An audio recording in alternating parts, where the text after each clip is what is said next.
বাবা যার ভুল কথাও একদিন সত্যি হয়। 5 বছর বয়সে সব জানে বাবা, 7 বছর বয়সে বাবা অনেক কিছুই জানে, 10 বছর বয়সে হয়তো বাবা সব কিছু জানে না, 12 বছর বয়সে বাবা কিছুই জানে না, বয়সে বাবা তো একদম পাগল, 16 বছর বয়সে বাবাকে গুরুত্ব দেওয়ার মতো কিছুই নেই, 18 বছর বয়সে বাবা কি জানে, 22 বছর বয়সে বাবার কথাগুলো আজে বাজে, 24 বছর বয়সে আমি বাবার থেকে বেশি জানি, 26 বছর বয়সে মনে হচ্ছে বাবার কথাটা কিছু কিছু হলেও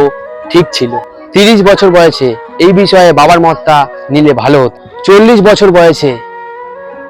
অদ্ভুত ব্যাপার, বাবা এত কিছু সামলাতো কি করে, 45 বছর বয়সে বাবা তো সব কথা ঠিকই বলতেন, তখন অনুভব হয়, 50 বছর বয়সে যদি বাবার কথা শুনতাম ছোটবেলা থেকে, তাহলে আজকের এই দিনটা আমাকে দেখতে হতো না। তাই সবাইকে বলছি, বাবার কথায় গুরুত্ব দিন, বাবা মায়ের কথায় গুরুত্ব দেবেন, তাহলে বড় হয়ে অনেক কিছু শিখতে পারবেন, জানতে পারবেন। বাবা মায়ের কথা গুরুত্ব দেবেন না, পরে আপনি একদিন বুঝতে পারবেন যে তোমার বাবা মাই ঠিক ছিল, বাবা মার কথা শুনলে তুমি অনেক কিছু লাইফে এগোতে পারবে। কিন্তু বাবা মায়ের কথা যদি তুমি না শোনো, তো অবশ্যই ভুল করছো, সবসময় বাবা মায়ের কথা শুনবে।